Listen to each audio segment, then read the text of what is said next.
আমাদের সব খুলে বলো না দাদা, বড্ড জানতে ইচ্ছে করছে সব কিছু। আসলে চোখের সামনে তো কোনোদিন এরকম দেখিনি। সেটা স্বপ্ন হোক আর যাই হোক, তুমি নিশ্চয়ই জানবে ঘটনাটা। তোরা কি করে বুঝলি যে আমি সব জানি? তোমাকে দেখেই তো মনে হলো কথাটা। তুমি বোধহয় এই জঙ্গলেরই বাসিন্দা। হ্যাঁ, কত বছর ধরে আছো এখানে, তাই তুমি তো সব জানবেই। আমি সব জানি তা ঠিকই, আর সেই জানাই আমার কাল হয়েছে। আমি এখান থেকে তাই আর কোথাও যেতে পারি না রে।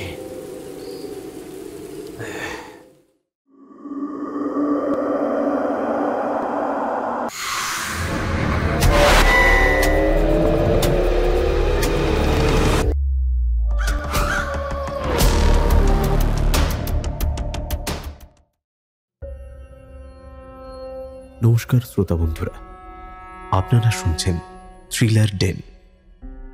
জঙ্গলের মধ্যে প্রতিষ্ঠিত দেবী ওলা বিবি, কিন্তু তিনি পুজো পান না। বলাই মাঝি আর খোকন মাঝি এক ঝড়ের রাতে এসে পৌঁছল ওলা বিবির সেই জঙ্গলে। ওদের হাত ধরেই কি দেবীর পুনঃপ্রতিষ্ঠা হবে? আমাদের আজকের নিবেদন লেখিকা সুদীপ্তা ঘোষের কলমে ওলা বিবির জঙ্গলে। লেখিকা সুদীপ্তা ঘোষ কলকাতা বিশ্ববিদ্যালয়ের স্নাতক। বাংলা সাহিত্যের প্রতি ভালোবাসা থেকেই লেখালেখিতে আসা। ওনার প্রিয় লেখিকা আশাপূর্ণা দেবী আর সুচিত্রা ভট্টাচার্য। উনি একজন হোম মেকার, কিন্তু লেখাটা ওনার নেশা এবং পেশা। এই কাহিনীর প্রধান চরিত্র বলাই ও শিবনাথ, গল্প পাঠে কুন্তল। বলাইয়ের চরিত্রে কৌশিক ও শিবনাথের চরিত্রে অমিত। অন্যান্য চরিত্রে হ্যাপি, কৌশিক, ঋদ্ধি, প্রিয়াঙ্কা, বাল্মীকি, দেবজিৎ, অধ্যায় ও শুভদীপ্ত। শুরু হচ্ছে আজকের গল্প লেখিকা সুদীপ্তা ঘোষের কলমে ওলা বিবির জঙ্গলে।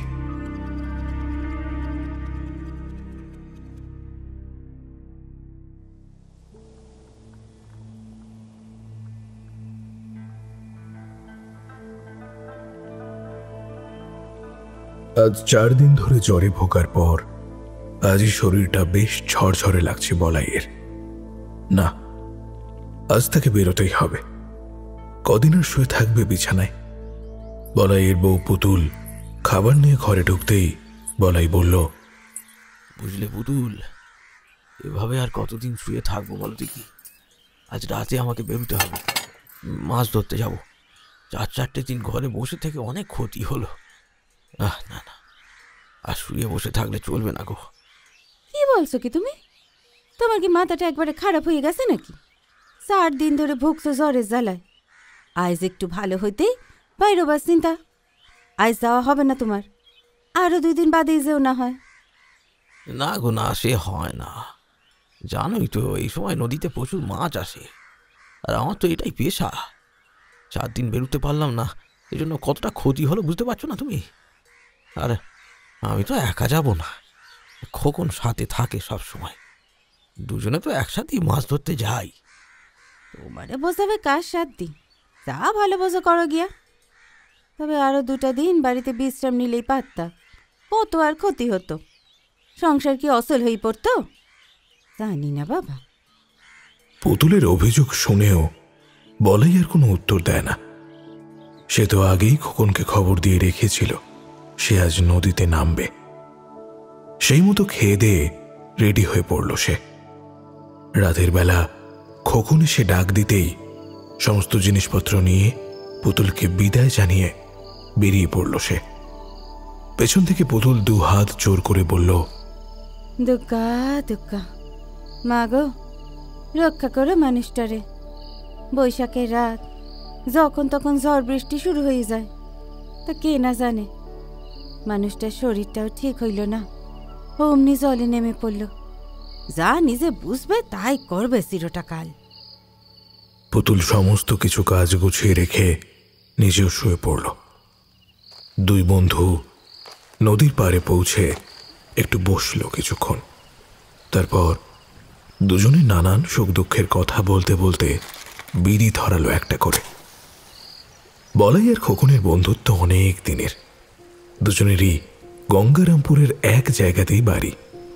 তাছাড়া ওরা গ্রামের যদুনাথ বিদ্যাপীঠে একসাথেই পড়াশোনা করেছে। মাধ্যমিক দেওয়ার পর দুজনেরই আর পড়াশোনা এগোয়নি মোটেও। এরপর দুজনেই তাদের বাপ ঠাকুরদার পেশায় বেছে নিয়েছে, অর্থাৎ মাছ ধরা। গ্রামের কুন্তি নদী তাদের ভাতের যোগান দেয় সারাটা বছর, আর নদীটা এতখানি গভীর যে খরাতেও তার জল শুকোয় না। বিড়ি খাওয়া শেষ হলে যে যে নৌকায় উঠল। ওরা নিজেরাই নিজেদের নৌকা চালায় আর নিজেরাই মাছ ধরে, আর দুজনে একসাথেই থাকে সর্বদা। খোকন বলল, বুঝলি বলাই, এ কদিন প্রচুর মাছ পেয়েছি, কারণ এই নদীতে ভালোই মাছ এসেছে। বলাইও ঠাকুরের নাম স্মরণ করে জাল ছুড়ল, আর ভালোই মাছ উঠেছে বলাইয়ের জালে। ঘণ্টাখানেক মাছ ধরার পর হঠাৎ খোকন চেঁচিয়ে ওঠে, বলাই, ওই দেখ আকাশের অবস্থা, এক্ষুনি ঝড় উঠল বলে। হ্যাঁ সত্যি তো, আকাশটা কখন যেন কালো আঁধারে ঢেকে গেছে একেবারে। অথচ এতক্ষণ তো ভালোই ছিল, কারণ এখন তো শুক্ল পক্ষ চলছে রে। সামাল সামাল, নৌকো সামাল, এক্ষুনি ঝড় বৃষ্টি নামবে, শিগগিরই নাও মারতে হবে। তীরের দিকে এগো, ঝটপট তীরের দিকে এগো। ওরা দুজনেই জাল টাল গুটিয়ে নৌকাটাকে তীরের দিকে টেনে নিতে থাকে, কিন্তু তারই মধ্যে শুরু হয় তুমুল ঝড়। সেই ঝড়ে নৌকা যেন মোচার খোলার মতো দুলতে থাকলো। নদীর মাঝখান থেকে তীরে আসা প্রায় মুশকিল হয়ে দাঁড়ালো। তার দোসর, আর সেই প্রচণ্ড ঝড়ের দোসর হয় বৃষ্টি। নৌকা একেবারে বেসামাল হয়ে পড়ল। মাছগুলোকে কোনো রকমের চাপা দিয়ে প্রাণপণে ডাঁট টেনে তীরের দিকে আসতে লাগলো তারা। নদীর জল ফুলে উঠেছে একতলা বারের সমান। একে ঝড়, তার উপর বৃষ্টি। সদ্য রোগ থেকে ওঠা বলাই বুঝতে পারে তার শরীর যেন আর ঝুঁচতে পারছে না। বৃষ্টির জল তো নয়, যেন বরফের বর্ষার ফলা। বলাইয়ের শরীরে কাঁপুনি ধরে গেল। খোকনও বুঝতে পারছিল বলাইয়ের এই অবস্থাটা। সে বলাইকে বলল, কোন রকমে নাওটাকে বেঁধে ফেল পাশের গাছটার সাথে, আর চল ওই জঙ্গলের মধ্যে কি আশ্রয় নি এখনকার মতো। বলাই সেইটাই করছিল, কিন্তু জঙ্গলের দিকে চোখ পড়তেই চমকে ওঠে সে। এই কখন তুই তুই এই জঙ্গলের ভেতরে যাবি নাকি? হ্যাঁ, এটা তো সেই ওলা বিবির জঙ্গল রে, যার এত বদনাম। দিনের বেলাতেই কেউ ভুলেও যায় না ওখানে, আর এই রাতের বেলা গেলে বেঁচে ফিরবো আমরা? হ্যাঁ, না না, তার চেয়ে নাওতেই থাকি, বুঝলি? এভাবে জলের মধ্যে থাকলে আমরা এমনিও বাঁচবো না। তার চেয়ে চল ওই ওই ওই জঙ্গলের ভেতরে গিয়ে থাকি। যা ঝড় চলছে, যে কোনো সময় নাও উল্টে গিয়ে তার তলায় চাপা পড়ে মরবো আমরা। তুই কি সেটাই চাস নাকি? বলাই আর কোনো কথা না বলে নৌকাটাকে তীরের বিশাল গামাল গাছটায় বেঁধে খোকনের পেছন পেছন জঙ্গলের রাস্তা ধরে। ভিজে একসা হয়ে আছে দুজনে। হাতের টর্চের আলোয় পথ দেখে অনেক কষ্ট করে জঙ্গলের ভেতর দিয়ে হেঁটে চলেছিল ওরা। একে তো রাতের আঁধার, তার উপর ঝড় বৃষ্টির এমন দাপট। তবে কিছুটা পথ হাঁটবার পর একখানা ভাঙাচোরা বাড়ি চোখে পড়ে ওদের। দুজনেই পড়ি কি মরি করে ছুটে গিয়ে আশ্রয় নেয় সেখানে, কিন্তু ভেতরে প্রবেশ করে অবাক হয়ে যায়। বাইরে থেকে বাড়িটা যতখানি ভাঙাচোরা দেখতে লাগছিল, বাড়ির ভেতরটা এখনো বেশ মজবুত। আর এক সময় এই বাড়ি যে বিশাল প্রাসাদ ছিল সেটাও দেখে বোঝা যায়। একটা ঘর এখনো বেশ ভালো রকমই আছে, সেখানেই খড়ের গাদা বিছিয়ে রাখা। এরকম একটা গভীর জঙ্গলের ভেতর এভাবে খড়ের গাদা কে বা কারা রেখেছে তা কে জানে। ঘরের এক কোণে একটা মাটির কলস রাখা। অন্ধকারের মধ্যে হাতের টর্চের আলোটাই এখন ভরসা। খোকন বলল, বলাই, তুই এবার খড়ের গাদায় শুয়ে একটু বিশ্রাম নে। তোর শরীরটা তো ঠিক নেই, ঝড় বৃষ্টি না কমলে এখান থেকে বেরোতেই পারবো না। একটু ঘুমিয়ে নে না হয়। সত্যি বলাই আর পারছিল না। সে গা থেকে ভিজে জামাটা খুলে খড়ের কাদার উপর শুয়ে পড়ল। আর খোকনও এক সময় তার পাশে এসে বসতেই দুজনেই ঘুমিয়ে পড়ল গভীর ঘুমে। অপরদিকে ঝড় বৃষ্টির বেগ যত বাড়ছিল, পুতুলের চিন্তাও তার সাথে পাল্লা দিয়ে বেড়ে চলেছিল। অসুস্থ মানুষটা আজ কয়দিন পরে জলে নেমেছে, আর আর আজকে এরকম ভাবে ঝড় বৃষ্টি আসতে হলো। কিসে হবে কে জানে। ঘরের মধ্যে একা একা বসে দুশ্চিন্তায় আমি তো পাগল হয়ে যাব মনে হচ্ছে। বাড়িতে তো আর কেউ নাই যার সাথে দুটো কথা বলিয়ে মনের চিন্তার ভার লাঘব করতে পারবো। হে ঠাকুর, মানুষটারে মানুষটারে রক্ষা করো, তুমি রক্ষা করো মানুষটারে। পুতুলের বলাইয়ের একটা মাত্র মেয়ে। গত বছরই তাদের বিয়ে হয়ে গেছে। সে শ্বশুর বাড়িতেই ভালোই আছে। পুতুল এক মনে ভগবানকে ডাকতে থাকে। এখন তিনি ছাড়া আর কি বা দেখবে ওদের। ওদিকে হঠাৎই একটা বাজনার মিষ্টি সুরে ওদের দুজনেরই ঘুমটা ভেঙে যায়। দুজনেই কান পেতে শুনছিল সেই অপূর্ব বাজনার আওয়াজ। ঘুম থেকে উঠতেই আরো অবাক হয়ে যায় তারা। বাড়িটা যেন ঝলমল করছে, একেবারে আলাদা একটা বাড়ি বলে মনে হচ্ছে। আর ঘরের ভেতর কোনো ঘরের গাদা নেই। কোথায় সেই ভাঙাচোরা বাড়ি?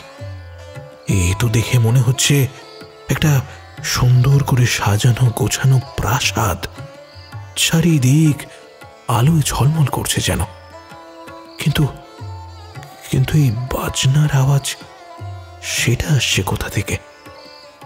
উৎসুক হয়ে ওরা দুজনেই সেই বাজনার আওয়াজের উৎস খুঁজতে ঘর থেকে বেরিয়ে পড়ল।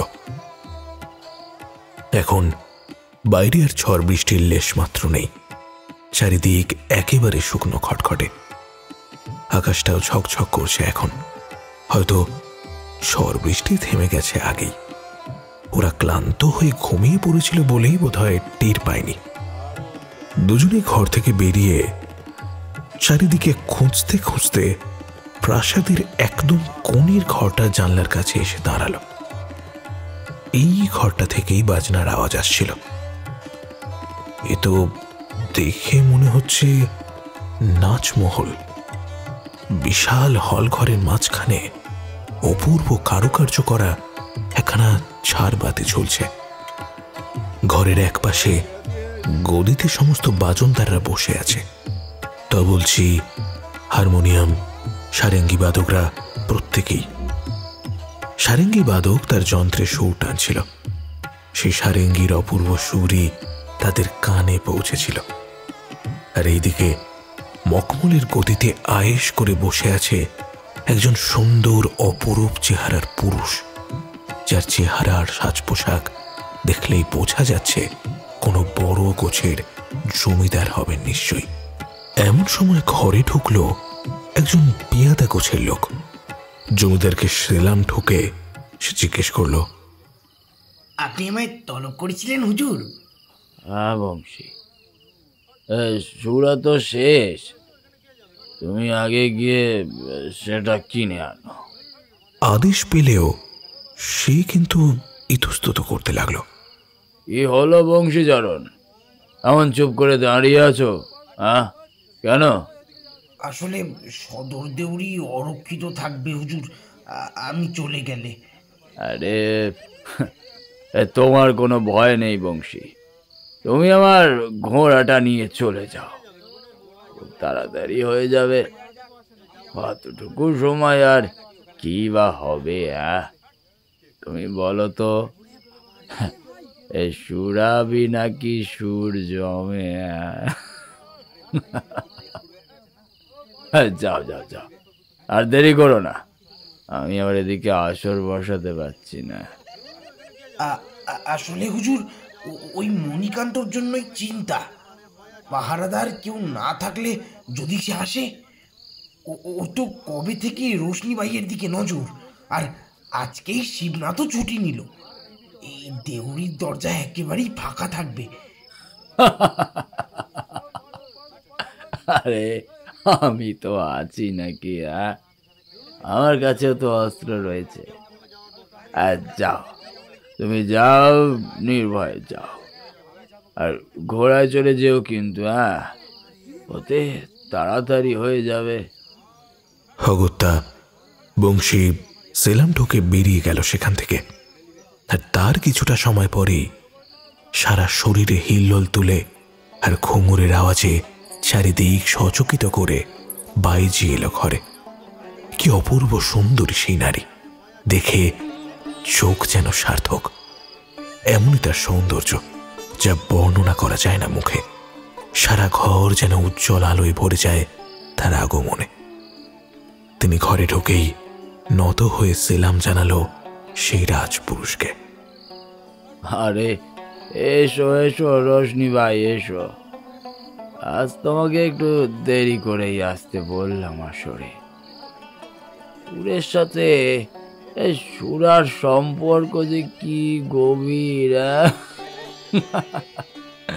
সেটা সেটা না হলে তো আবার আসর জমবে না। সেটা এদিকে আবার একেবারেই শেষ হয়ে গেছে, তাই বংশী গেছে সেই ব্যবস্থা করতে। তা বলো এবার, তোমার এখানে কোনো অসুবিধা হচ্ছে না তো? কোনো রকম অসুবিধা হলে কিন্তু আমাকে জানাতে আবার দ্বিধাবোধ করবে না। হুজুরের যত্নের কোনো ত্রুটি নেই। আমি খুব ভালো আছি এই প্রাসাদে, কোনো অসুবিধাই হচ্ছে না এখানে। দেখতে দেখতে 2 মাস পেরিয়ে গেল আপনার এই নাচমহলে। সবই আপনার দয়া। তবে কিছুদিনের মধ্যেই আমাকে ফিরতে হবে যে লখনৌতে। ঠিক আছে, তুমি যখনই চাইবে তোমার সময় মতো ফিরে যেতে পারো দেশে। আমি নিজে সব ব্যবস্থা করে দেব। হুজুর, এবার তাহলে গানের আসর শুরু করি? করো করো, শুরু করো আসর। বংশীও হয়তো এক্ষুনি এসে যাবে। রোশনি বাই এবার গুছিয়ে বসে তার গান শুরু করলো। সত্যি কি অপূর্ব সেই গলা, যেন মনে হয় কোনো কিন্নর কণ্ঠের গান শুনছে সবাই। বাইজিও যেমন রূপসী, তেমনি তার গানের গলা। তার সুরের জাদুতে সবাই যেন মগ্ন। রাতের রাতচরা পাখিরাও যেন ডাকতে ভুলে যাচ্ছে। রাজা সাহেব চোখ বন্ধ করে গানের নেশায় বুঁদ হয়ে গানের তালে মাথা নাড়াচ্ছেন। বোঝাই যাচ্ছে উনি গানের খুব ভালো সমজদার। চারপাশের কোনো কিছুই তাকে স্পর্শ করছে না, যেন সবাই যেন সুরের মূর্ছনায় ভেসে চলেছে। ঠিক এমন সময় সবার অজান্তেই বিপদ এসে হাজির হলো। বংশীর আশঙ্কা সত্যি করে তারা চলে এলো। মণিকান্ত তার লোকজন নিয়ে অরক্ষিত প্রাসাদে ঢুকে পড়ল। এবার তারা সেই আসরে এসে হাজির হলো। সবার হাতেই উদ্যত ঝকঝকে তলোয়ার। সবাই তার গানে এতটাই মগ্ন যে তাদের উপস্থিতি কারোর চোখে সহসা ধরা পড়ল না। একটা লোক সোজা গিয়ে রোশনিবাইকে হুকুম করল তার সঙ্গে যেতে। রোশনিবাই রাজি না হতেই তার হাত ধরে টানাটানি শুরু করল। রোশনিবাই এবার গান থামিয়ে আতঙ্কে চেঁচিয়ে উঠল। এতক্ষণে সকলের দৃষ্টি যায় তার দিকে। রাজা সাহেব প্রচন্ড রেগে গিয়ে চিৎকার করে বললেন, মণিকান্ত, রোশনিবাইকে ছেড়ে দে, তাহলে কিন্তু খুব খারাপ হয়ে যাবে, আমি বলে দিচ্ছি। আমি আবারও তোকে সাবধান করছি মণিকান্ত, সরে যাওয়ার কাছ থেকে। নিজের ভালো চাস, এক্ষুনি এখান থেকে বেরিয়ে যা। সেই মণিকান্ত নামের লোকটা রাজা সাহেবের ধমকানি গ্রাহ্যই করল না। সে রোশনিবাইয়ের হাত ধরে জোর করে টেনে তাকে বাইরে নিয়ে যেতে চাইল। রাজা সাহেব এবার আর সহ্য করতে পারলেন না। উঠে দাঁড়িয়ে সে তার কাছে থাকা লুকোনো অস্ত্র বার করতে গেল, কিন্তু সেটা বার করার আগেই একজন তার তলোয়ার দিয়ে দ্রুত রাজা সাহেবের মাথাটা কেটে আলাদা করে দিল। মুন্ডহীন দেহ, রক্তের স্রোত ভরে গেল সারা ঘরের মধ্যে। আর সেই কাটা মুন্ডুটা ঘরের মেঝেতে গড়াগড়ি খেতে লাগলো। তার চোখ দুটো তখনও খোলা অবস্থায়। এরকম একটা ভয়ঙ্কর দৃশ্য দেখে জ্ঞান হারিয়ে নিচে লুটিয়ে পড়ল রোশনীবাই। মণিকান্ত সেই বাইজির অসার দেহটা টানতে টানতে বাইরে নিয়ে চলে গেল। আচমকা এইরকম একটা ঘটনায় সেখানে উপস্থিত সকলেই ভীষণ রকম ভয় আতঙ্কে স্তব্ধ হয়ে রইল। এমনকি সমস্ত দেখে বলাই আর খোকনেরও যেন পাগল হয়ে যাওয়ার জোগাড়। এতক্ষণ যেন তাদের সামনে সিনেমার মতো দৃশ্যগুলো কেবল ঘটে চলেছিল, কিন্তু এতক্ষণে তাদের স্নায়ু আর সেসব নিতে পারল না। ওখানেই লুটিয়ে পড়ল দুই বন্ধু।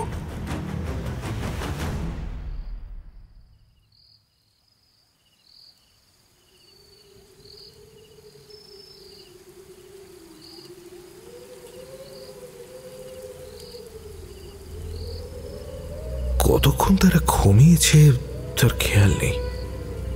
হঠাৎ করে এক প্রচন্ড হুঙ্কার শুনে দুজনেরই ঘুমটা ভেঙে যায়। দুজনেই ধর্মর করে উঠে পড়ে, এদিক ওদিক দেখতে থাকে।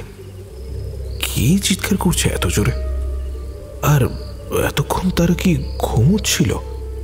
কিন্তু একটু আগেই যেসব দৃশ্য তাদের চোখের সামনে ঘটেছে সেটা কি ছিল? স্বপ্ন নাকি বাস্তব ঘটনা? হ্যাঁ, সবকিছুই তো পরিষ্কার মনে আছে এখনো। আর তারা তো এই ঘরটাতে ছিল না, কোণের দিকের একটা ঘরের জানলার সামনে দাঁড়িয়েছিল। আবার এই ঘরটায় কখন এলো তারা, আর কিভাবে এলো? দুজনেরই মাথা যেন কিছুতেই কাজ করছে না। আর এখনো বাড়ির বাইরে চারিদিকে রাতের আধার ছেয়ে রয়েছে, আর এই বাড়িটার অবস্থা সেই আগের মতোই ভাঙাচোরা। তবে যে হুঙ্কার শুনে তাদের ঘুম ভেঙেছে সেই দিকে তাকিয়ে হতবাক হয়ে গেল তারা। একটা লোক দাঁড়িয়ে আছে তাদের সামনে। সাজ পোশাক দেখে মনে হয় যেন ইতিহাসের পাতা থেকে উঠে আসা মানুষ। একটা ধুতি মালকোঁচা মেরে পরা, গায়ে ফতুয়া, হাতে মোটা বালা, কানে মাকারি, বাবরি চুলে ভর্তি তার মাথা। তেমনি শক্তপোক্ত চেহারা, যেন মনে হচ্ছিল কোনো পাথরের খোদাই করা মূর্তি। আর তার হাতে একটা তেল মাখানো বাঁশের লাঠি। ডাকাত সর্দার বললেও ভুল হতে পারে। বয়সের কোনো গাছ পাথর নেই তার, তবে বিশাল লম্বা চওড়া চেহারা। দেখলেই মনের মধ্যে কেমন সম্ভ্রম জাগে। এই, তোরা কে? যেখানে দিনের বেলা কেউ আসতে সাহস পায় না, তোরা এই ঝড় বাদলের রাতে এখানে কি করে এলি? লোকটার চিৎকার শুনে দুজনেই ধর্মর করে উঠে বসল। বলাই একেবারে ভয়ে কাঁপছিল। সে হাত জোর করে বলল, আমরা রাতে নৌকো করে মাছ ধরতে বেরিয়েছিলাম, কিন্তু এত ঝড় বৃষ্টির জন্য না নৌকা গাছে বেঁধে এই জঙ্গলের ভেতরে এসে আশ্রয় নিয়েছি। আমরা জানতাম না, এখানে আসাটা খুব অন্যায় হয়েছে। বলাইয়ের সরল স্বীকারোক্তি শুনে লোকটা একটুখানি নরম হলো। বলল, না না, তোরা অন্যায় করিসনি, তবে সবাই ভয় পায় এই জঙ্গলের ভিতরে আসতে। ওদের ভয় নেই নাকি? এই জঙ্গলের ভিতরে পদে পদে বিপদ। এখানে এসেছিস কেন তোরা? যা, চলে যা, নইলে কখন আবার ঝামেলায় পড়ে যাবি, বলে দিলাম। আমি কদিন ধরে অসুস্থ ছিলাম, আজ সবে সেরে বেরিয়েছিলাম, তার উপর এরকম ঝড় বৃষ্টি, শরীরটা যেন আর নিতে পারছিল না, তাই বাধ্য হলাম এখানে আশ্রয় নিতে। অপরাধ নেবেন না আমাদের। লোকটা যেন অন্যমনস্ক হয়ে কিছু একটা ভাবছিল তখন। খোকন ফস করে জিজ্ঞেস করে বসল, আচ্ছা, রোশনীবাই, বংশী, মণিকান্ত এরা সব কি? হ্যাঁ, এ কথা শুনেই লোকটা অবাক হয়ে যায়। সে খানিকটা অবিশ্বাসের গলায় জিজ্ঞেস করে, তোরা এসব কি করে জানলি? তোকে বল, তোরা কে? বলাই এবার সামাল দেওয়ার জন্য বলল, এই বিশ্বাস করুন, এসব আমরা এইমাত্র স্বপ্নে দেখেছি। হ্যাঁ, ঠিক যেন গ্রামের যাত্রাপালার মতো। এই প্রাসাদটা একটা আলো ঝলমলে রাজপ্রাসাদ হয়ে গেছিল তখন। এরকম ভাঙাচোরা ছিল না। তোরা ঠিক কি কি দেখেছিস আগে বলতো, তারপরেই আমি সব জানাবো তোদের। খোকন এবার গড়গড় করে বলে গেল কাল রাত্রে যা যা ঘটেছিল তাদের চোখের সামনে সবটাই, কোনো কিছুই বাদ দিল না সে। সামনের লোকটা এই সমস্ত কথা শুনে কেমন ফ্যাল ফ্যাল করে শূন্য চোখে তাকিয়ে রইল তাদের দিকে, যেন বিশ্বাসই হচ্ছে না কথাগুলো। বলাই বলল, আমাদের সব খুলে বলো না দাদা, বড্ড জানতে ইচ্ছে করছে সব কিছু। আসলে চোখের সামনে তো কোনোদিন এরকম দেখিনি। সেটা স্বপ্ন হোক আর যাই হোক, তুমি নিশ্চয়ই জানবে ঘটনাটা। তোরা কি করে বুঝলি যে আমি সব জানি? তোমাকে দেখেই তো মনে হলো কথাটা। তুমি বোধহয় এই জঙ্গলেরই বাসিন্দা। হ্যাঁ, কত বছর ধরে আছো এখানে, তাই তুমি তো সব জানবেই। আমি সব জানি তা ঠিকই, আর সেই জানাই আমার কাল হয়েছে। আমি এখান থেকে তাই আর কোথাও যেতে পারি না রে। তোদের সব বলছি, মন দিয়ে শোন এবার। এখানকার জমিদার ছিলেন শশীকান্ত সিংহ, বড় ভালো মানুষ তিনি। এটা ছিল তার বারমহল। আসল প্রাসাদ আরো অনেক দূরে। উনি খুব গান বাজনা ভালোবাসতেন, ভালো গানের সমস্তার ছিলেন। ভালো ভালো নাম করা বাইজিদের এনে এখানে বসাতেন। আদতে তিনি ছিলেন গুণের পূজারী, বুঝলি, রূপের নয়। কারণ তার স্ত্রী মধুমালাও ছিল অপূর্ব সুন্দরী। শশীকান্ত তাতেই মুগ্ধ ছিলেন, খুব ভালোবাসতেন তার স্ত্রীকে। অন্য কোনো নারীতে তার আসক্ত ছিল না। সমস্ত গাইয়ে বাইজিদের যথাযোগ্য সম্মান দিয়ে তার মহলে রাখতেন। রোজ আসতেন, গান শুনে ফিরে যেতেন। কোনোদিন এখানে রাত কাটাতেন না। ওনার সৎ ভাই ছিল মণিকান্ত, ও 1 নম্বরের লম্পট একটা। সুরার নারী দেহের লোভ সাংঘাতিক। শশীকান্তর বাবা সেই আগেই অনুমান করতে পেরেছিলেন যে তার ছোট ছেলের হাতে এই জমিদারি গেলে দুদিনেই সেটা উড়িয়ে দেবে এই মদ আর মেয়ে মানুষের পেছনে। সেটা বুঝতে পেরে সম্পত্তি ভাগের সময় 4 ভাগের 3 ভাগ তিনি দিলেন শশীকান্তকে, আর ছোট ছেলে ওই মণিকান্তকে দিলেন 1 ভাগ। মণিকান্তর রাগের বড় কারণ ছিল সেটাই। সেই থেকে শশীকান্ত তার চিরশত্রু হয়ে দাঁড়ায়। এদিকে শশীকান্তর নাচমহলে নিত্য নতুন সুন্দরী আর বাইজিদের আনাগোনা, অথচ দাদা তাদের শরীরটা ভোগ না করে শুধুমাত্র এই গানের সুখেই থাকে। সে দাদার কাছে অনেকবার বলেছে তার মহলের বাইজিদের তার কাছে পাঠানোর জন্য, কিন্তু শশীকান্ত কিছুতেই করতো না। মাস 2 আগে রোশনীবাই আসে এই মহলে। তাকে দেখেই যেন পাগল হয়ে যায় মণিকান্ত। রোশনীবাইয়ের রূপ, তার শরীর মনে জ্বালা ধরিয়ে দিয়েছিল। তো কিছু করার ছিল না, কারণ দেউড়ি পাহারা দিত শিবনাথ।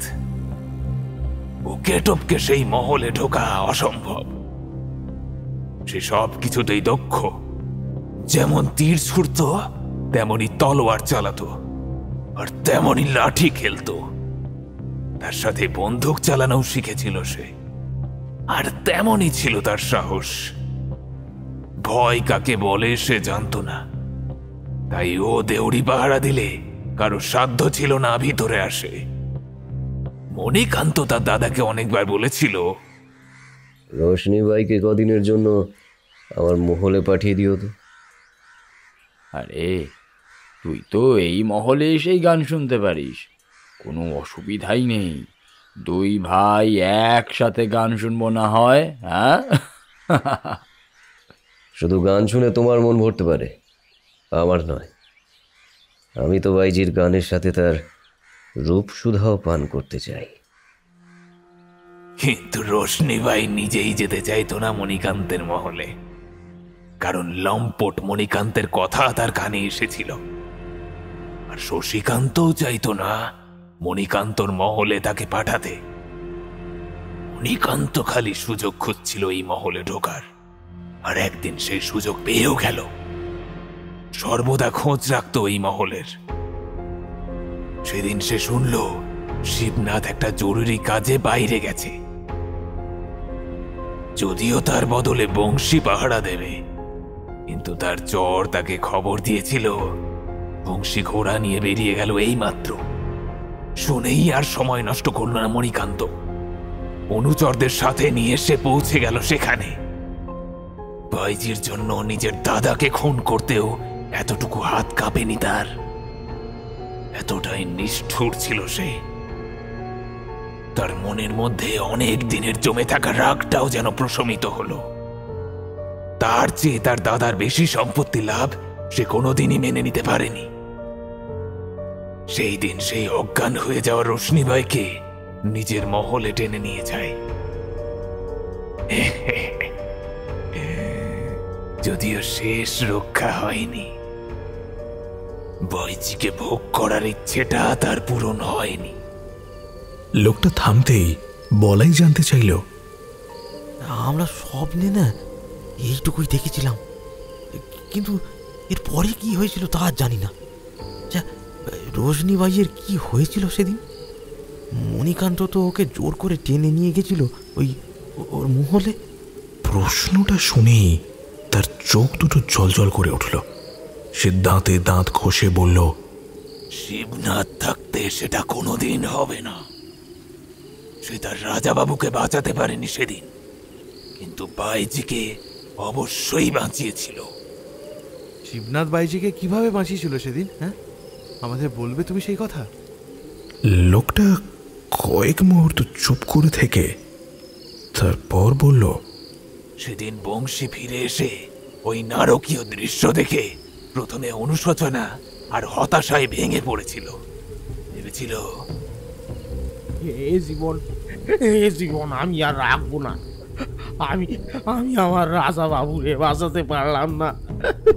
কি লাভ হলো? কি লাভ হবে আমার বেঁচে থেকে? কি লাভ হবে?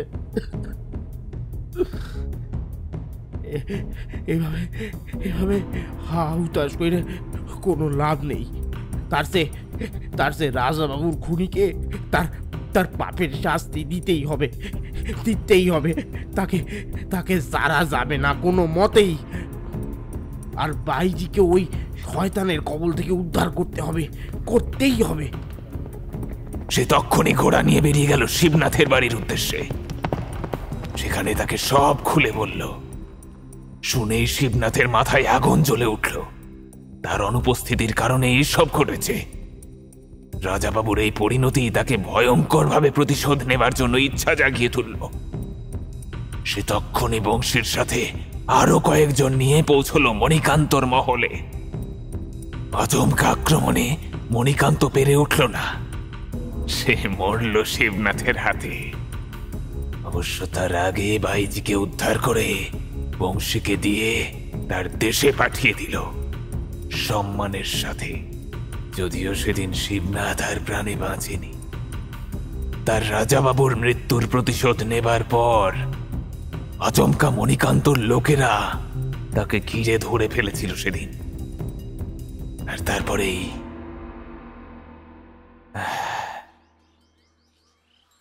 ভোরের আলো ফুটেছে। লোকটা থামল এতক্ষণে। মনটা বেশ বিষণ্ণ হয়ে পড়ল। খোকন জিজ্ঞেস করল, তুমি এখানে একা একা থাকো কি করে? ভয় করে না তোমার? আরে ভয় লাগবে কেন? আমি ওই প্রাসাদ ছেড়ে কোথাও যেতে পারবো না। আমাকে ওখানেই থাকতে হবে। একবার চলে গিয়েছিলাম বলেই তো এত কাণ্ড ঘটেছিল। কেন গো দাদা, তোমাকে এখানে থাকতে হবে কেন? আমি যে আমার কর্তব্য ঠিক পালন করতে পারিনি সেদিন, তাই এই মহল ছেড়ে কোথাও যেতে পারবো না, কোনো দিনও না। হ্যাঁ, সেটা আবার কিরকম কথা? তুমি কিসের কর্তব্য পালন করনি? আর তোমার পরিচয়টাই তো জানি না দাদা।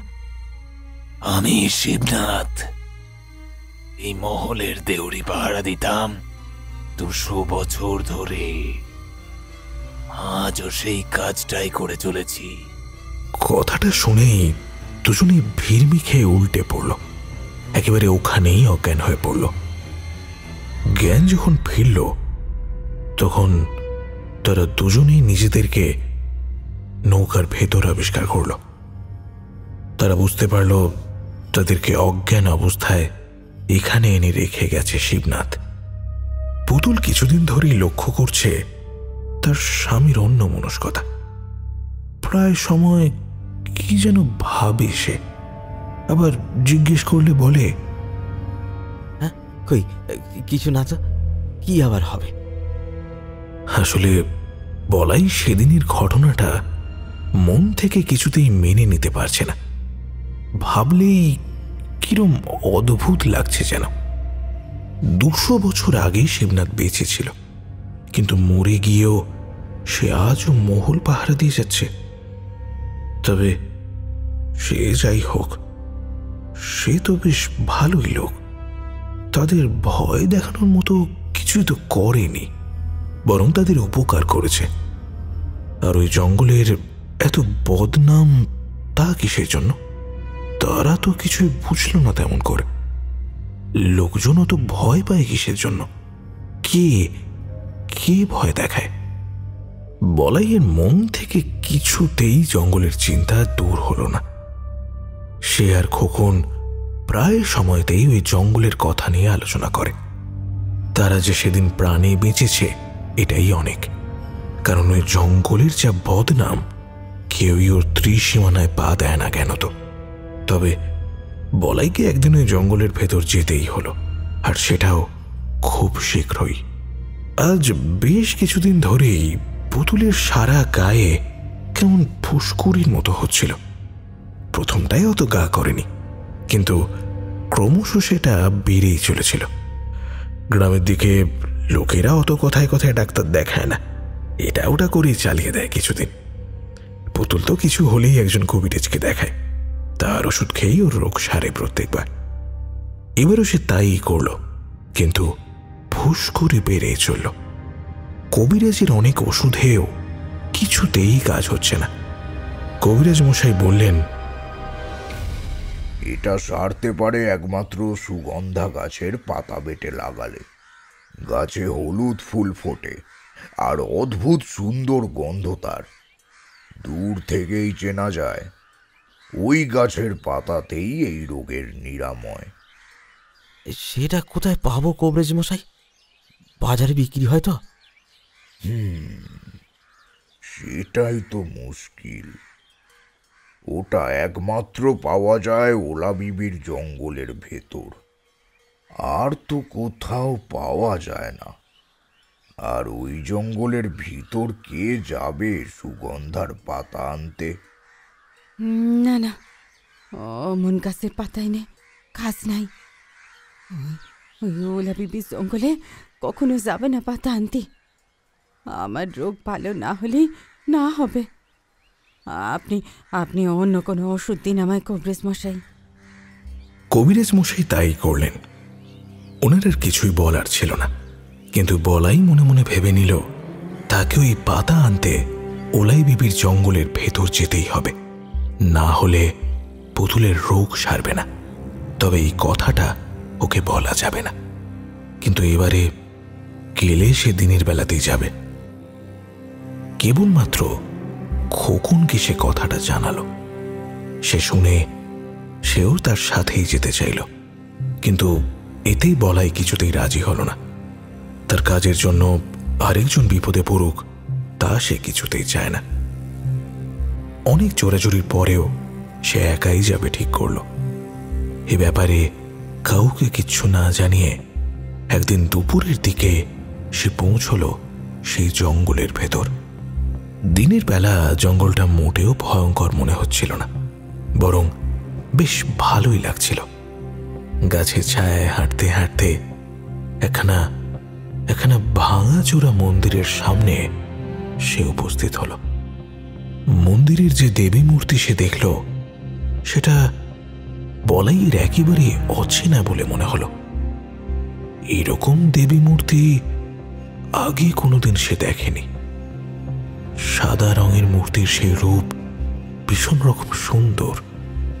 ওনার বাহনটাও কেমন অচেনা গোছের, ঠিক করে বোঝা যাচ্ছে না। যার হাতে কোনো অস্ত্রই নেই, শুধুই বরা ভয়। এমন সময় হঠাৎ এক গম্ভীর গলার আওয়াজ পেয়ে চমকে উঠল সে। তুই কে? এই জঙ্গলের ভিতর কেন এসেছিস? বলাই তাকিয়ে দেখে এক তান্ত্রিক সাধু তার পেছনে দাঁড়িয়ে, পরনে রক্ত বস্ত্র। বলাই শটান তাকে একটা প্রণাম জানালো তার আগমন বার্তার কারণ। উনি বললেন, সে তো অনেক সুগন্ধা গাছ আছে এই জঙ্গলের ভিতর, তবে খুব সাবধান। এখানে আরো অনেক কিছুই আছে যার ভয়ে কেউ এই জঙ্গলের ভেতরে আসে না। তাই যা করবি সাবধানে করিস। সাধু বাবা, এইরকম দেবী মূর্তি আগে কখনো দেখিনি। ইনি কি ওলা বিবি, যার নামে এই জঙ্গলটা? হ্যাঁ, তুই ঠিকই বলেছিস, ইনি ওলা বিবি। তবে কেউ তো এই জঙ্গলের ভিতরে এসে ওনার পুজো করে না, তাই এমনই পড়েছিল মন্দিরটা। কোনোদিন কারোর পুজোও পেতেন না মা। আমি হঠাৎই একদিন এখানে এসে এই মন্দিরের খোঁজ পাই, সেই থেকে এখানেই পড়ে আছি। ওনার পুজো করি রোজ, আর সাথে আমার তন্ত্রমন্ত্রের কাজও চলে। আমি তান্ত্রিক হয়েও এনার পুজো করি, ভালোই লাগে। সব দেবতাই তো সমান রে বাবা। আপনার এখানে চলে কি করে সাধু বাবা? কেউ তো পুজো দেয় না কোনোদিন। বলাইয়ের সরলতা দেখে সাধু বাবা হেসে ফেললেন, বললেন, সবই মায়ের কৃপা রে, সবই মায়ের কৃপা।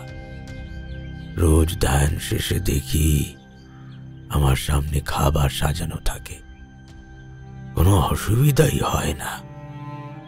যা, তুই এবার যা, তোর কাজটা আগে সেরে ফেল। তবে বারবার বলছি, একটু সাবধানে থাকিস। ওনাকে আর ওলা বিবিকে প্রণাম জানিয়ে বলাই এগিয়ে চলল সেই সুগন্ধা গাছের খোঁজ করতে। কিছু দূর যাওয়ার পরেই একটা লোক যেন ভুঁই ভোরের মতো উদয় হলো। তার কিরম অদ্ভুত যেন চেহারা, দেখলেই কেমন একটা অস্বস্তি হয়। চোখ দুটো যেন শয়তানের বাস। তাকে দেখেই একটু ভয়ও পেল বলাই, কারণ তার দৃষ্টিটা যেন বড্ড বেশি হিংস্র।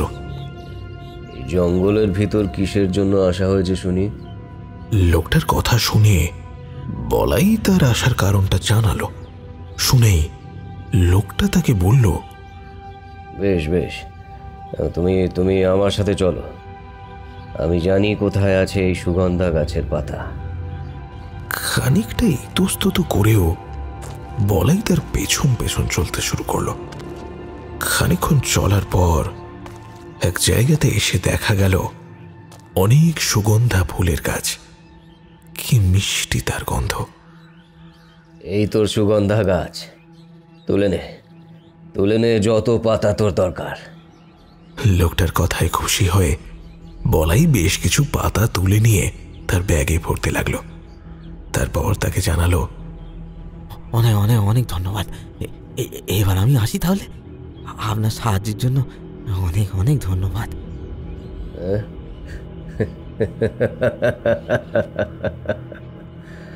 এতগুলো পাতা নিলি, তার দাম দিতে হবে না? অমনি চলে গেলেই হলো নাকি? হ্যাঁ, দাম লাগবে, কিন্তু এটা তো জঙ্গলের জিনিস, যে কেউ নিতে পারে। তাই নাকি? আচ্ছা, তাই জঙ্গলের মালিক হচ্ছি আমি, আমাকে তো দাম দিতেই হবে। লোকটার কথা শুনে বলাই এবার একটু ঘাবড়ে যায়। সে পকেট থেকে কিছু একটা বার করে বলে, বলুন ক টাকা দাম দিতে হবে? টাকা? শোন শোন, ওইসব টাকা নিয়ে আমি কি করব? আমাকে তুই টাকা দেখাচ্ছিস? হ্যাঁ, চল আমার সাথে, সেখানে গেলেই বুঝতে পারবি, সেখানে গেলেই দেখতে পাবি কি দিতে হবে। পাতার দাম না দিয়ে তুই যাবি কোথায়? বলাইয়ের কিরকম যেন ভয় করতে শুরু করলো। এ কার পাল্লায় পড়ল সে? এ তো সাক্ষাৎ শয়তান মনে হচ্ছে। প্রায় হুকুমের সুরেই লোকটা তাকে তার সাথে সাথে যেতে বলল। অসহায় হয়ে বলাইও তার পেছন পেছন চলতে শুরু করলো। খানিকটা দূর চলার পর একখানা গর্তের কাছাকাছি এসে লোকটা ঘুরে দাঁড়ালো। তারপরেই সোজাসুজি বলাইয়ের দিকে তাকিয়ে বলল, ওই দেখ, ওর ভিতর কি আছে, কাছে গিয়ে দেখে নে একবার, তবেই বুঝবি। সেই গর্তের ভেতর কি রয়েছে তা দেখার জন্যই বলাই এক পা করে এগোতে লাগলো। হঠাৎই তার মনে হলো হাওয়ার ধাক্কায় তাকে সেই গর্তের মধ্যে ফেলে দিল কেউ। অতর্কিতে পড়ে গিয়ে বলাই দেখতে পেল ওপরে দাঁড়ানো সেই লোকটার মুখ যেন এক হিংস্র নেকড়ের মতো। লোভে ওর মুখ দিয়ে লালা ঝরছে। লোকটা কেমন হা হা করে এক বিকট হেসে চিৎকার করতে করতে বলতে লাগলো,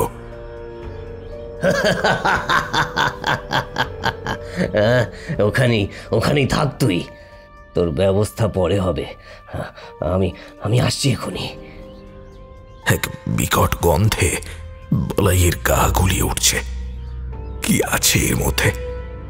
চোখে পড়ল জীবজন্তুর শরীরের বাতিল সব জিনিস এখানেই ছড়িয়ে ছিটিয়ে ফেলে রাখা।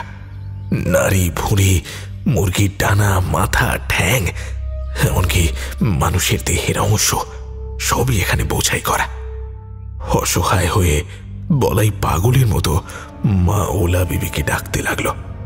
তাকে একমাত্র তিনি এই বিপদ থেকে রক্ষা করতে পারেন, কারণ কোনো রকম ভাবেই সে এখান থেকে বেরোতে পারবে না। আর এখানে বেশিক্ষণ থাকলে একেবারে দম বন্ধ হয়ে সে মারা পড়বে।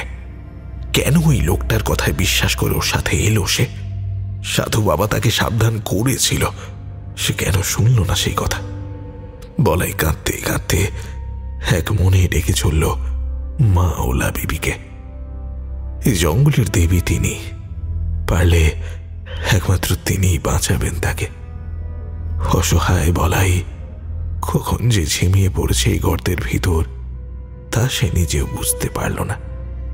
বাঁচার আশা প্রায় ছেড়েই দিয়েছে সে।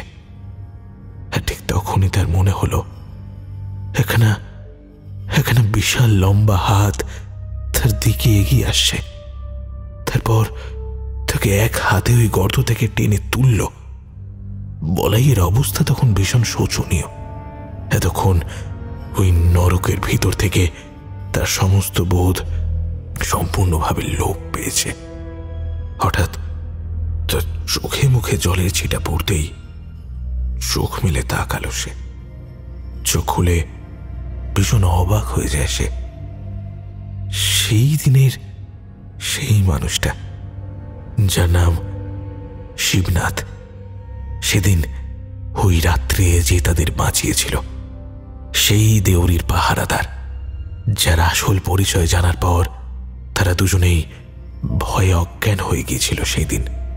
তবে আজ তাকে দেখে ভীষণ রকমের আপনার লোক বলে মনে হচ্ছিল।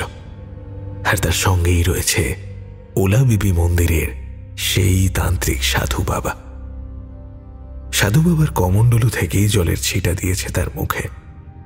বলাই তখনও ভালো করে কথা বলতে পারছে না। আতঙ্কের ছাপ তার চোখে মুখে স্পষ্ট। সাধু বাবা বলতে শুরু করলেন, তোকে বারবার সাবধান করেছিলাম, কিন্তু তুই সেই পিশাচের পাল্লায় পড়লি। আমি এই ভয়টাই পাচ্ছিলাম। সাধু বাবার কথা শুনে বলাই তার পায়ের কাছে হুমড়ি খেয়ে পড়ে কাঁদতে শুরু করলো। ওঠার কোনো ভয় নেই তোর। এই জঙ্গলের আতঙ্ক হচ্ছে এই শয়তানটা। ভাগ্যিস আমি ধ্যানে বসে সব দেখতে পেলাম, তাই শিবনাথকে নিয়ে এখানে আসতে পারলাম। ওই পিশাচটার জন্যই এই জঙ্গলে এত বদনাম। অনেক দিন সহ্য করেছি, আর নয়, এবার ওর অন্তিম সময় এসে গেছে। ভীষণ রকমের রেগে গিয়েছেন সাধু বাবা। ওনার চোখ দুটো যেন রাগে জ্বলছে, সারা শরীর কাঁপছে তার। শিবনাথ বলল, ও যখন বেঁচে ছিল তখনও একটা আস্ত শয়তান ছিল। নিজের স্বার্থ সিদ্ধির জন্য দাদাকে খুন করতে বাধেনি, আর সেই পাপে মৃত্যুর পর একটা আস্ত পিশাচে পরিণত হয়েছে। নরকের কীট একটা। ওকে আর বাড়তে দেওয়া যাবে না। না, জীবজন্তু আর মানুষের কাঁচা মাংস খায় পিশাচরা, আর সমস্ত খাবার বিশাল গর্তের মধ্যে জমিয়ে রাখে। ওর ওই সব অখাদ্য খাবারের অংশ মন্দিরের আশেপাশেও পড়ে থাকতে দেখা যায়। মন্দিরের চত্বরটাকে অপবিত্র করে ছেড়েছে শয়তানটা। ওর ভয় ওলা বিবি মন্দিরে কেউ পুজো দিতে আসে না, কত যুগ ধরে কেউ আসে না। অথচ এই জঙ্গলের দেবী হলেন ওলা বিবি। সবার বিপদে আপদে তিনিই ভরসা। না না না, অনেক অনেক সহ্য করেছি, আর নয়। এবার ওই শয়তানের বিনাশ না করলে ও আরো ভয়ঙ্কর হয়ে উঠবে। এই বলেই উনি বলাইয়ের দিকে তাকিয়ে বললেন, তুই এবার বাড়ি ফিরে যা। যে কাজের জন্য এসেছিস সেটা মিটে গেছে।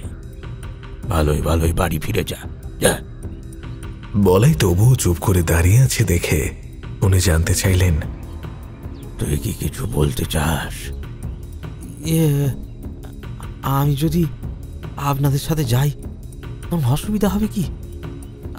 আসলে আমি সব কিছুই না নিজের চোখে দেখতে চাই। বেশ, তুই যা বলছিস আমি বুঝতে পেরেছি।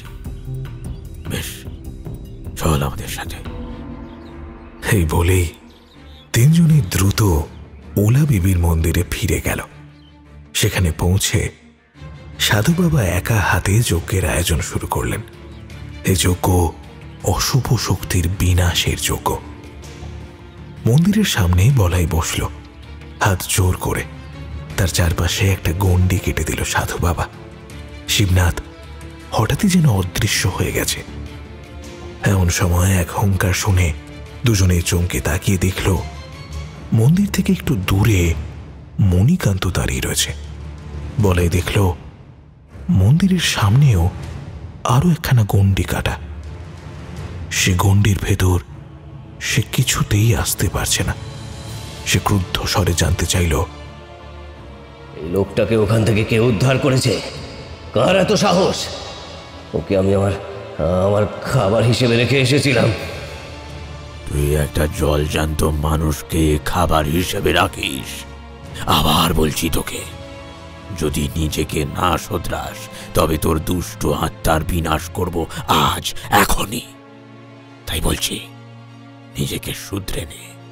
মানুষ তোর ভয়ে এই জঙ্গলের ভিতরে আসে না। তুই কি চাস? কি চাস সেটা বল। মানুষকে ভয় দেখিয়ে তোর কি লাভ হয়? হ্যাঁ, একটা ভিখারি সাধু নাকি আমার বিনাশ করবে? হ্যাঁ, আমি আমার মতোই থাকবো। কার সাধ্য আমার ক্ষতি করে? হ্যাঁ, এবার তোকে আমি এই জঙ্গল থেকে তাড়িয়ে ছাড়বো। দেখি কার কত ক্ষমতা। বলেই মণিকান্ত অদৃশ্য হয়ে যায়। অপমানে সাধু বাবার মুখ রাগে লাল হয়ে গেছে। তিনি যজ্ঞের আগুন জেলে তাতে ঘৃতাহুতি দিলেন। দুর্বোধ্য সমস্ত মন্ত্র পাঠ করতে শুরু করলেন। বলাই দেখতে পেল কখন যেন এর মাঝেই শিবনাথ আবারও ফিরে এসেছে। সে কিছু একটা নিয়ে সাধু বাবার হাতে দিল। বলাই দেখল সেটা একটা কাঠের টুকরো। উনি তাতেই সিঁদুর মাখিয়ে মন্ত্র পড়ে তার প্রাণ প্রতিষ্ঠা করলেন। যখন উনি ওটাতে প্রাণ প্রতিষ্ঠা করছিলেন, বলাইয়ের কানে এলো মণিকান্ত নামটা। এবার ওটায় মন্ত্র পড়েই যজ্ঞের আগুনে ছুড়ে দিলেন সাধু বাবা। সারা মন্দির কালো ধোঁয়ায় ভরে উঠল, আর শোনা গেল এক ভয়ানক হৃদয় বিদারক চিৎকার, এক আর্তনাদ। সারা জঙ্গল, সারা ভূখণ্ড যেন কেঁপে উঠল সেই আর্তনাদের আওয়াজে। যে চিৎকার শুনে জঙ্গলের পাখিরাও ভয় পেয়ে ডানা ঝাপটিয়ে উড়ে গেল এপাশ ওপাশ। দেখা গেল মণিকান্ত পাগলের মতো চিৎকার করে ছুটে আসছে, কিন্তু না, তাতেও পারল না। মন্দিরের গণ্ডির বাইরে মুখ থুবড়ে পড়ল সে। একরাশ কালো ছাইতে পরিণত হলো সেই ভয়ানক পাপী। শয়তান খতম হয়েছে সাধু বাবা, আর এই জঙ্গলে কোনো ভয় নেই। সবাই আসতে পারবে মায়ের পুজো দিতে। কত যুগ বাদে জঙ্গলের অভিশাপ কাটলো। বলেই শিবনাথ দ্রুত কোথায় চলে গেল, আর বলাই দেবীমাকে আর সাধু বাবাকে প্রণাম করে বাড়ি ফিরল। এরপর সবাই জেনেছিল ওই জঙ্গলের বিভীষিকার কারণ আর তার অন্তিম পরিণতি। এরপর থেকেই গ্রামের সকলেই নিশ্চিন্ত মনে নিশ্চিন্তভাবে ওলা বিবির পুজো দিত এই জঙ্গলের মধ্যে এসে। তাদের আর কোনো ভয়ের কারণ ছিল না। তারা প্রত্যেকেই তাদের মন থেকে ভক্তি ভরে ওলা বিবির পুজো করতেন।